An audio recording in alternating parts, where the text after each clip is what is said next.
हम सभी बैठे हुए हैं जी नगर में और यहाँ पर पुरुषार्थ सिद्धि उपाय ग्रंथ का स्वाध्याय चल रहा है और यहाँ पुरुषार्थ सिद्धि उपाय ग्रंथ में 176वें नंबर श्लोक के माध्यम से यहाँ बता रहे हैं। बोले जन्म नहीं मरण को सुधारो। एक बार यदि हमने मरण को सुधार लिया तो फिर हमारे लिए फिर जन्म लेना नहीं पड़ेगा। एक बार यदि हमने जन्म को सुधार लिया तो मरण को सुधार लिया तो जन्म नहीं लेना पड़ेगा। हम जन्म को सुधारने के चक्कर में लगे रहते हैं और यही कारण होता है कि बार बार हमें जन्म लेना पड़ता है। जो एक बार मरण को सुधार लेता है तो फिर उसे जन्म लेने की आवश्यकता नहीं पड़ती है। और उसी के लिए आज सुबह भी बताया गया था भगवती आराधना ग्रंथ के माध्यम से यदि हमें जीवन में भगवत्ता को प्राप्त करना है तो 4 आराधनाओं को ध्यान होगा, ठीक है ना। और ये 4 आराधना कब ध्याई जाती हैं तो बोले वैसे तो हम जो है जन्म से लेकर के मरण तक इसको हम ध्या सकते हैं और बाकी जो है 8 साल की अवस्था से हम 8 साल की अवस्था से लेकर के हम अंतिम अवस्था तक हम इन 4 आराधनाओं को ध्या सकते हैं। 4 आराधना सुबह बताई गई थी। एक दर्शन आराधना, एक ज्ञान आराधना, एक चारित्र आराधना और एक तप आराधना। सुबह हमने जाना दर्शन आराधना के बारे में कि दर्शन आराधना क्या होती है। तो जो शुद्ध सम्यक दर्शन होता है उस सम्यक दर्शन की जो आराधना होती है वो दर्शन आराधना है। दर्शन की जो शुद्ध सम्यक दर्शन है उसकी आराधना करना और जो शुद्ध सम्यक दर्शन के धारी हैं उनकी आराधना करना। शुद्ध जो सम्यक दर्शन है वो क्या चीज़ है तो बोले जो देव शास्त्र गुरु, जो सच्चे देव, सच्चे शास्त्र और सच्चे गुरु, उनकी जो आराधना करना, उन पर श्रद्धा करना ही वह क्या है सम्यक दर्शन है। सच्चे देव कौन होते हैं तो सच्चे देव जो है वह होते हैं जो वीतरागी, सर्वज्ञ और जो हितोपदेशी होते हैं। क्या होते हैं जो वीतरागी, सर्वज्ञ और हितोपदेशी होते हैं वो सच्चे देव होते हैं। वीतरागी कौन होते हैं तो बोले जो 18 दोषों से रहित होते हैं। 18 दोषों से जो रहित होते हैं वो वीतरागी होते हैं। 18 दोष जैसे जन्म लेना, मरण करना, ये क्या है ये भी दोष है।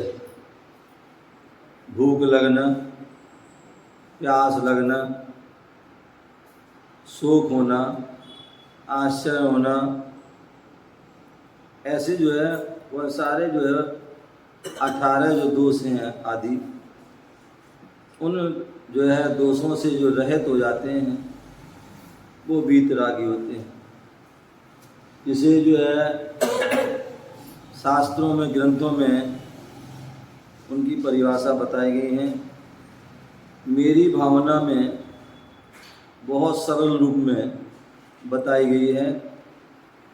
मेरी भावना की जो शुरू की 2 लाइन है उसमें सच्चे परमात्मा का लक्षण दिया गया है। सच्चे परमात्मा कौन होते हैं? तो बोले जिसने राग देश का मादिक जीते सब जग जान लिया, सब जीवों को मोक्ष मार्ग का निष्प्रय हो उपदेश। केवल इन दो पंक्तियों के माध्यम से सच्चे परमात्मा का लक्षण कर दिया।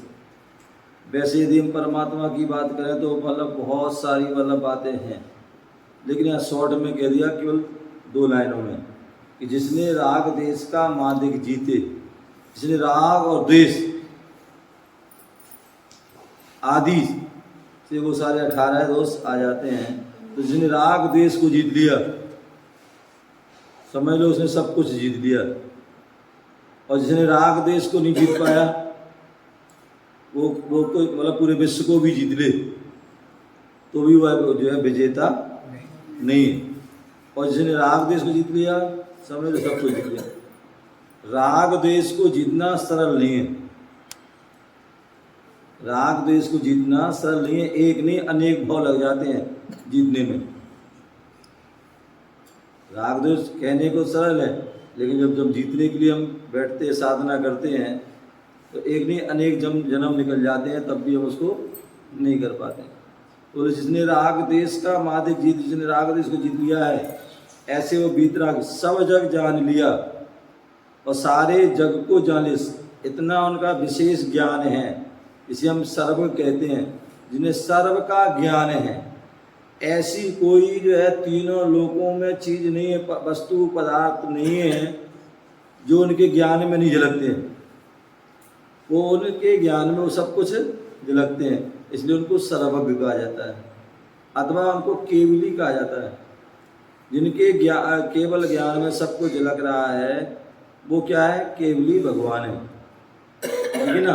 तो ऐसे जो है सब जग जान लिया, और जो सब जग को जान लेते हैं वो सर्वज्ञ कहलाते हैं। सब जीवों को मोक्ष मार्ग का निष्प्रय हो उपदेश दिया। बोले सभी जीवों के लिए, केवल जो है जैनियों के लिए नहीं,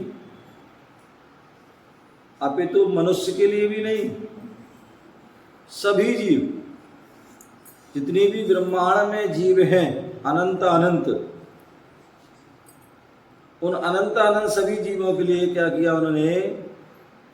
मोक्ष मार्ग का उपदेश दिया। बोले हमारे यहाँ कहते हैं 60 काय के जीव होते हैं। इसके 60 काय के जीव होते हैं, 5 स्थावर और 1 त्रस। क्या? 5 स्थावर और 1 त्रस, ये 60 काय। 5 स्थावर जो है पृथ्वी का है, जल का है, अग्नि का है, वायु का है और वनस्पति का है। ये जो 5 स्थावर हैं जिनके एक इंद्री पाई जाती है वो स्थावर कहलाते हैं, और जिनके 2 इंद्री, 3 इंद्री, 4 इंद्री आदि पाई जाती हैं उनको त्रस कहते हैं, ठीक है ना। तो ऐसे वह 60 काय के जीव है। तो ऐसे जो 60 काय के जीव की जो क्या करते हैं? रक्षा करते हैं। क्या करते हैं? 60 काय के जीव की जो है रक्षा करते हैं, हित की बात करते हैं। तो सब जीवों को, और किसका उपदेश दिया? बोले भगवान जो होते हैं, गुरु जो होते हैं, जिनवाणी जो हमारी कहती है, वो क्या कहती है? वह उपदेश देती है तो किसका? संसार का उपदेश नहीं, इसका उपदेश संसार का यदि उपदेश दिया था, संसार कैसे चले, आप लोग कैसी आजीविका चलाओ, कैसे जो है आप अपना जो है सारी व्यवस्था चलें, उसका उपदेश जो है किसने दिया था पता? हाँ, राजा ऋषभदेव ने, भगवान ने नहीं, राजा ऋषभदेव ने। क्योंकि मैंने कहा ना, भगवान जो उपदेश देते हैं वो केवल मोक्ष मार्ग का देते हैं। भाई जो होगा, जिसके पास जो होगा वही देगा। गृहस्थ होगा तो वो गृहस्थ का उपदेश देगा, गृहस्थ होगा तो वो गृहस्थ का उपदेश देगा। जो संसारी है संसार का ही उपदेश देगा, और जो मोक्ष मार्ग की ओर बढ़ गया है, मोक्ष प्राप्त कर लिया है, वो किसका? मोक्ष का उपदेश देगा। तो जो है, जो राजा ऋषभ देव ने उपदेश दिया था, उन्होंने तो संसार चलाने का उपदेश दिया था कि संसार कैसे चले, संसार के जीवों की जो है व्यवस्था कैसे चले, उसके लिए उन्होंने 60 कर्म बताए। क्या करा है? 60 कर्म, असी, मसी, कृषि, वाणिज्य, जो है शिल्पी, कला, ये जो 60 कर्म हैं, इन 60 कर्म का उपदेश दिया कि भाई जिसके अंदर जो योग्यता हो, क्या? असी, जो अस्त्र शस्त्र चलाने की योग्यता रखता है वो अस्त्र से चलाए। मसी, जो है जो लिखना आदि का काम जो करना चाहता है वो उसको करे, हैं? जो कृषि वाला जो खेती करना चाहता है वो खेती करे। जो कला, जिसके अंदर अनेक कलाएं हैं, वो कला कर ले। वाणिज्य, जिसको व्यापार की वो है वो व्यापार कर ले। तो सबके लिए अलग अलग उन्होंने, जिसकी जो योग्यता है वही जो है जो करे, तो अपने आप जो है उसका आजीविका आदि चल सकती है।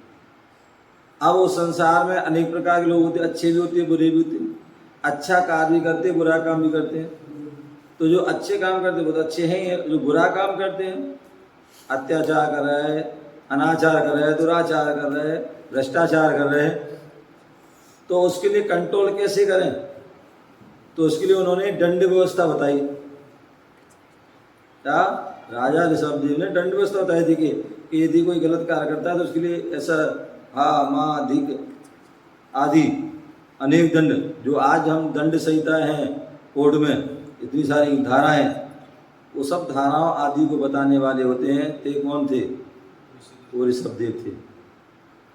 जो आज हम जितनी भी शिक्षा है, जितनी भी शिक्षा आज हमारे समझ को उपस्थित है, वो शिक्षा का उपदेश जिनने दिया, ऋषभदेव ने। उन्होंने अपनी उनकी जो पुत्रियां थी 2, ब्राह्मी और सुंदी, ब्राह्मी के लिए ब्रह्मी लिपि, जो प्राकृतिक जो है, जो सारे जिसमें जो ब्राह्मी लिपि से ही संस्कृत और जो है हिंदी और जितनी भी भाषाएं वो सब उससे निकली। और दूसरी जो है सुंदरी के लिए जो है अंक विद्या आदि ज्ञान कराया। अपने पुत्रों को उन्होंने धर्म नीति, राजनीति आदि सबका वो है उन्होंने ज्ञान दिया। तो ये सब उन्होंने राज अवस्था में। मोक्ष, लेकिन जब भगवान बन गए, अरहत पद को प्राप्त हो गए, अनंत भगवान बन गए, तो फिर उन्होंने क्या दिया?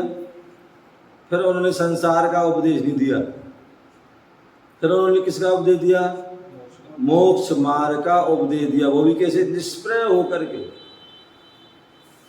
क्या दिया? मोक्ष मार्ग का उपदेश दिया। वो निष्प्रय होकर के दिया, किसी डर भय लोभ लालच के नहीं दिया। अन्य संसारी जितने भी प्राणी होते हैं, वो जब भी कोई उपदेश आदि देते हैं, भाषण देते हैं, तो उसमें जो उनका क्या स्वार्थ होता है, लोभ लालच होती है, अनेक प्रकार की वो होता है। लेकिन भगवान का जो अनंत भगवान का उपदेश हुआ, वह उपदेश कैसा हुआ? निष्प्रय हो।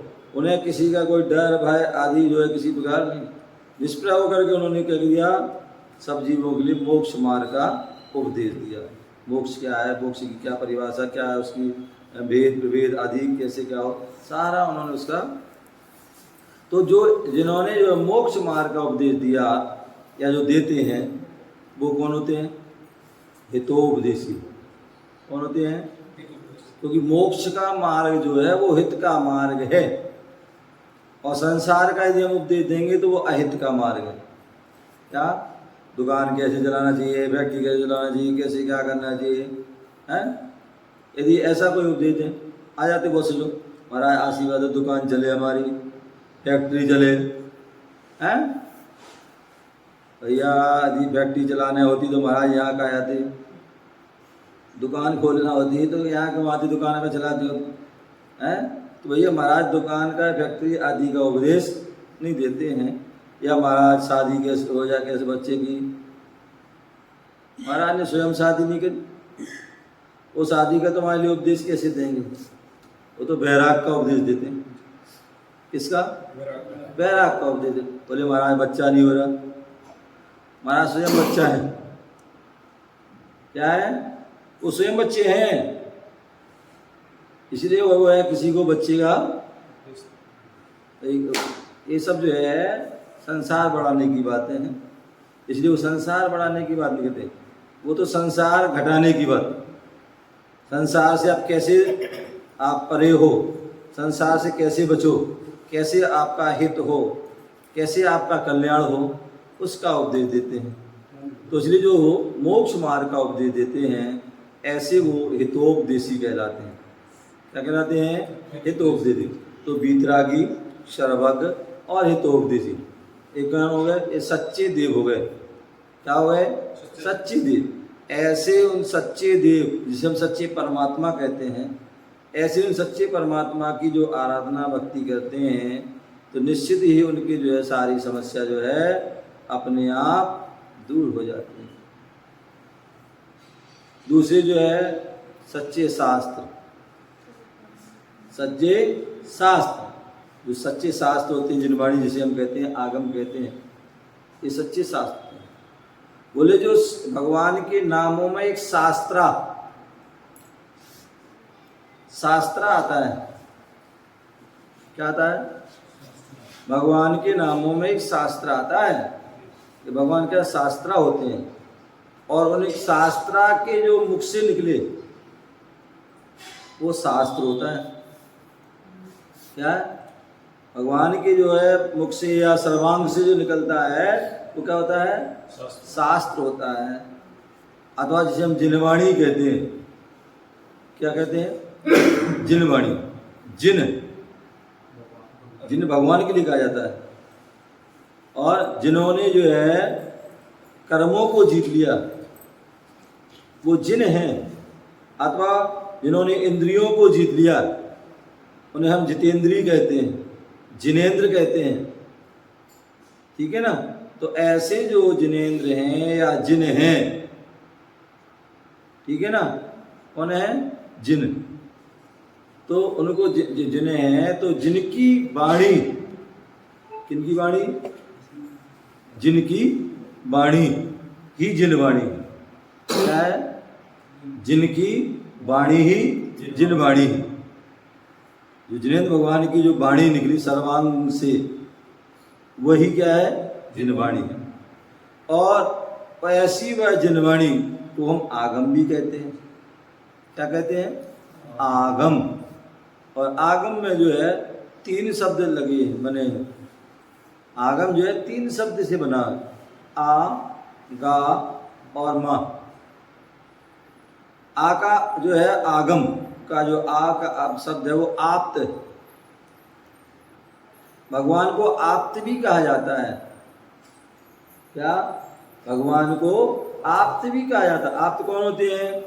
बोले जो 18 दोषों से रहित होते हैं वो आप्त होते हैं। क्या होते हैं? जो 18 दोषों से क्या होते हैं? 18 दोषों से जो रहित होते हैं वो आप्त होते हैं। क्या होते हैं? 18 दोषों से जो रहित हैं वो आप्त हैं। तो जो आप्त के द्वारा कहा गया है, गा से जो है गणधर। क्या है? गा से गणधर, गणधर के द्वारा जो गूथा गया, आप्त के द्वारा कहा गया, गणधर के द्वारा गूथा गया, कहा गया। और माँ से मुनि, मुनियों के द्वारा जो लिपिबद्ध किया गया। क्या गया? मुनि के द्वारा जो लिपिबद्ध किया गया है वो आगम कहते हैं, उसे आगम कहते हैं। और ऐसा जो आगम है वह 4 अनुयोग में है। किसमें है? 4 अनुयोग, जिसे हम 4 वेद भी कह देते हैं। क्या कहते हैं? वेद। जो 4 वेद कहते हैं, बोले केवल हिंदुओं में ही नहीं है 4 वेद, हम जैन धर्म में भी 4 वेद हैं। और वो 4 हिंदुओं में कौन से पता है? ऋग्वेद, सामवेद, यजुर्वेद, अथर्ववेद। तो ये 4। तो चार हमारे जैनियों में भी चार हैं, प्रथमानि योग, कर्णानि योग, चरणानि योग और द्रव्यानि योग। ये चार क्या है? चार वेद बोलो, चार अनुयोग बोलो। इन चार अनुयोग में हमारा पूरा जिनवाणी समाहित है। प्रथमानि योग, जहाँ पर जो है 63 सलाका महापुरुषों का जीवन चरित्र, पुराण और चरित्र वर्णन है, वो क्या है? प्रथमानि योग। क्या है? प्रथमानि योग में जो 63 सलाका महापुरुष आदि हैं, उनका जो जीवन चरित्र का आदि का वर्णन है, वो प्रथमानि योग। 63 सलाका पुरुष क्या है? 24 तीर्थंकर, 12 चक्रवर्ती, 9 नारायण, 9 पृथ्वीनारायण और 9 बलभद्र। ये कितने हो गए? कितने हो गए? 24 तीर्थंकर, 12 चक्रवर्ती, 9 नारायण, 9 पृथ्वीनारायण और 9 बलभद्र। कितने हो गए? हाँ, 63। तो ये 63 सलाका पुरुष हैं। सलाका पुरुष जो होते हैं, जो सभी पुण्यात्मा जीव होते हैं और कुछ उसी भाव से, कुछ अन्य भाव से सभी मोक्ष जाते हैं। तो ऐसे उन जो सलाका पुरुष हैं, उन सलाका पुरुषों का जिसमें वर्णन हो, वो प्रथमानि हो। जैसे आदिनाथ भगवान तीर्थंकर थे, भरत चक्रवर्ती थे, बाहुबली कामदेव थे, ठीक है ना, राम बलभद्र थे, लक्ष्मण जो है नारायण थे और रावण पृथ्वीनारायण। तो ये सब क्या है? ऐसे जो नौ सब पूरे तो 63 सलाका। तो इन 63 सलाका जो वर्णन है, वो जिनमें वो क्या होता है? प्रथमानि योग होता है। और दूसरा जो है कर्णानि योग, जिसमें कर्म सिद्धांत का वर्णन है, जिसमें तीनों लोकों का वर्णन है। इनका 3 लोक, और 3 लोक कौन से होते पता है? 3 लोक पता है? 3 लोक कौन से मालूम है? ऊर्ध्वलोक, ऊर्ध्वलोक, मध्यलोक और अधोलोक। ऊर्ध्वलोक जहाँ पर मुख्य रूप से देवलोग रहते हैं और सिद्ध तो रहते हैं, वो तो लेकिन लोक से परे हैं। अंत लोक के अंत भाग में मुख्य रूप से देवता लोग रहते हैं ऊर्ध्वलोक में। मध्य लोक में मुख्य रूप से मनुष्य और त्रियंश रहते हैं और अधोलोक में मुख्य रूप से नारकी जीव रहते हैं। ये 3 लोक, तो जिसमें 3 लोक का ज्ञान है, जिसमें जो है अच्छे बुरे भावों का वर्णन है, जिसमें कर्म सिद्धांत का वर्णन है कि आप कैसे कर्म कर रहे हो, जैसे आप कर्म करोगे वैसा आपको फल मिलेगा। आप अच्छे कर्म करोगे तो अच्छा फल मिलेगा, इसलिए तो उनको दुर्गति में जाना पड़ा। तो ये हमने जब दोनों को जान लिया कि एक सदगति को प्राप्त हुए और एक दुर्गति, तो अब हमें फैसला करना है कि अब हमें राम बनना है या रावण बनना है। तो ये कर्णानि योग बताता है। और चरणानि योग क्या होता है? भैया हमें राम बनना है तो राम जैसे काम करना पड़ेंगे। राम को कहते हैं मर्यादा पुरुषोत्तम कहते थे। क्या? मर्यादा पुरुष में भी उत्तम, तो मर्यादा पुरुषोत्तम। तो इसलिए जो है भैया हमें यदि हमें अपना कल्याण करना चाहते हैं तो हमें मर्यादा को धारण करना पड़ेगी। मर्यादा क्या है? ये चारित्र मर्यादा है, जिसमें मुनियों के 28 मूल गुण आदि हैं। ये मर्यादा है। श्रावक के जो है 12 व्रत हैं, 8 मूल गुण हैं, 11 प्रतिमा हैं। ये सब क्या उनकी मर्यादा है। यदि आप मर्यादा में रहोगे तो आप श्रेष्ठ बनोगे, सदगति को प्राप्त होगे। और जैसी मर्यादा तोड़ी, एक मर्यादा तोड़ी तो क्या हो गया? दुर्गति के गामी। तो जो है हमें भैया मर्यादा धारण करना है। तो वो जो मर्यादा को धारण करना है, व्रत नियम संयम को धारण करना है, वो चरणानि योग है। और जो उसको नहीं धारण करता है तो दुर्गति का। चौथा जो है, जब हम जो तीसरा जो हमने क्या कर लिया? मर्यादा को धारण, नियम संयम ले लिए, हम श्रावक बन गए अथवा मुनि बन गए। अब जब मुनि आदि बन जाते हैं, आदि का आदि बन जाते हैं, परमात्मा है शक्ति रूप से परमात्मा है, बस उसको मैं प्रकट करना है, ठीक है ना। तो वह जो द्रव्यान योग है वो हमारे लिए यही बात बताता है।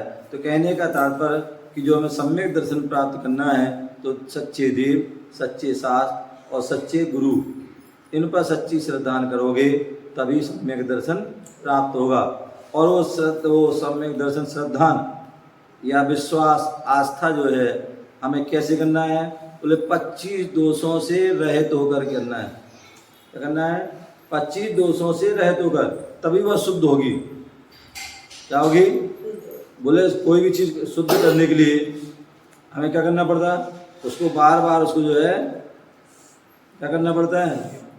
बार बार उसको जो साफ आदि करोगे तभी शुद्ध होगी। बोले सोना एक क्या है?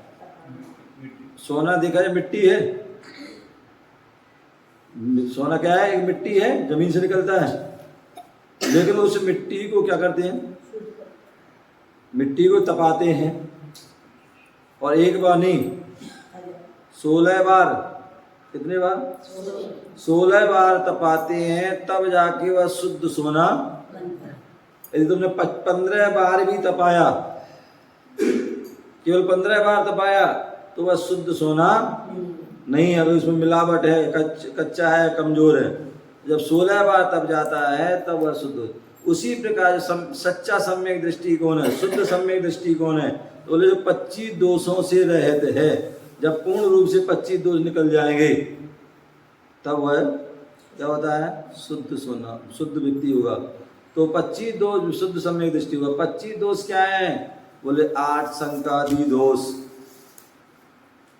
8 मद, और 6 जो है अनायतन, और 3 मूढ़ता।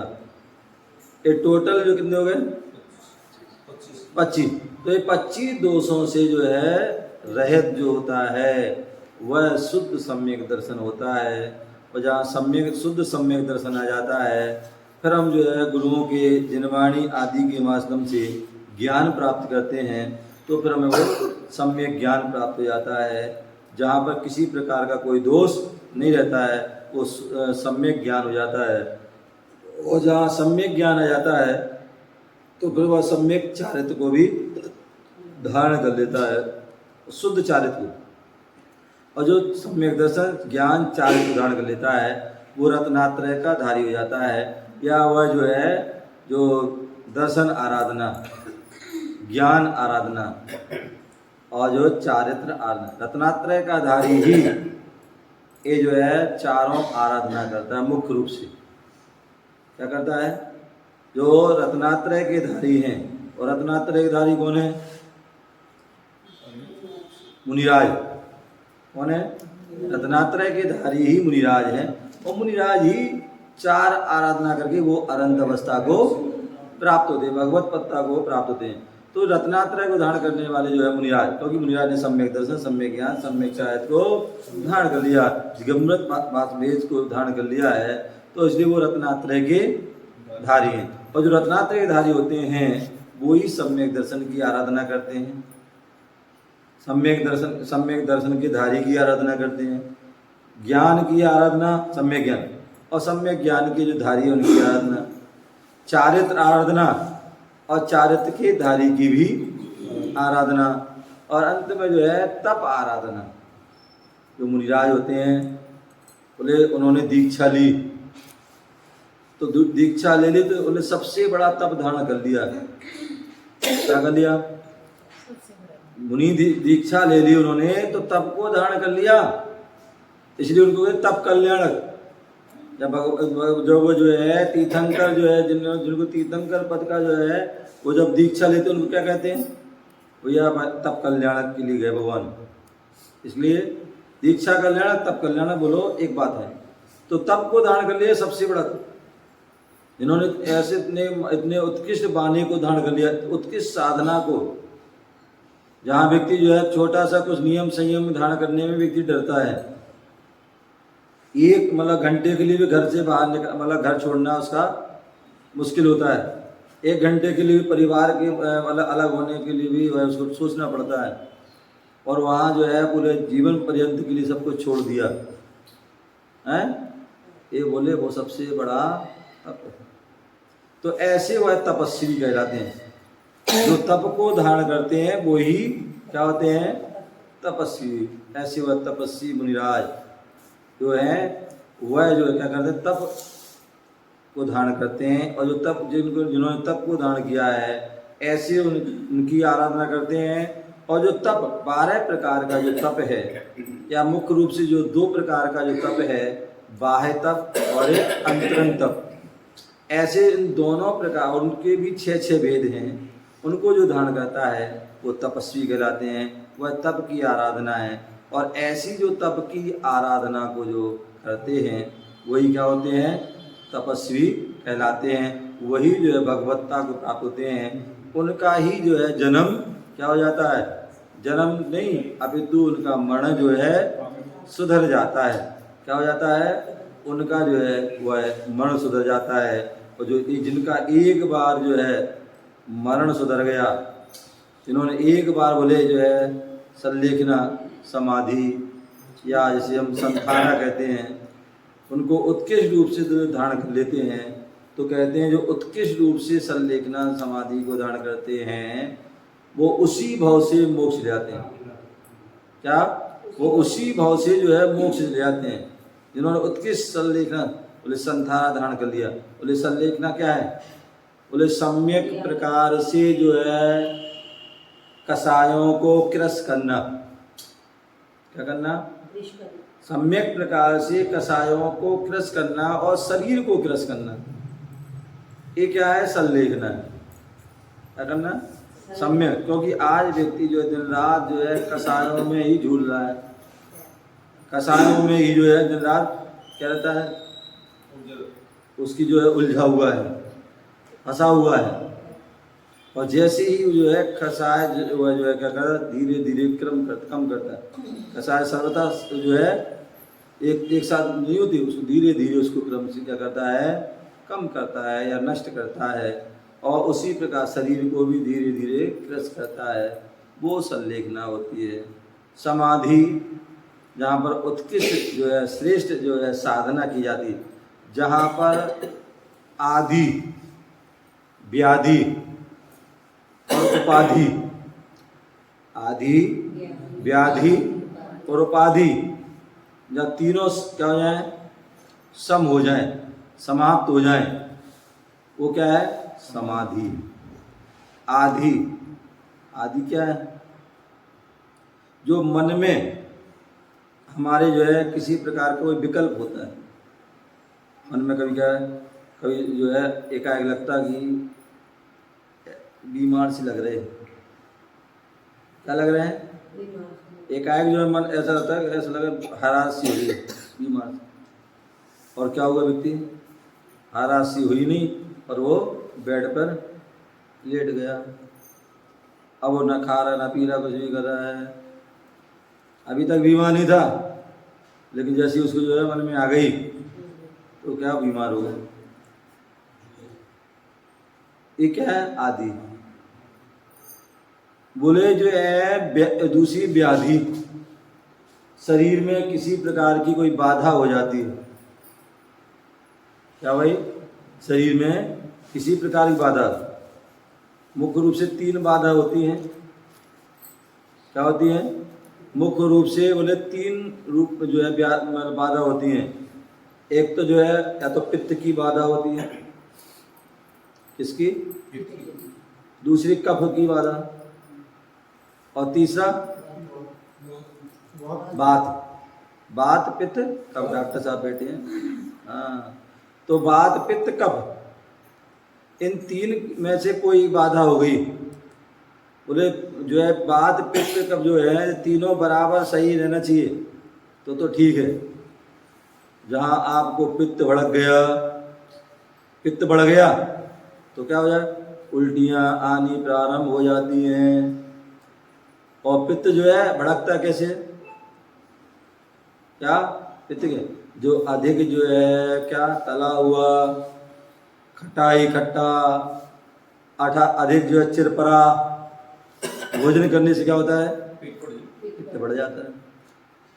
तो इसलिए हमारे लिए क्या लेवल बना के रखना चाहिए, ज़्यादा जो है मिर्च मसाला आदि खट्टा आदि जो है नहीं खाना चाहिए।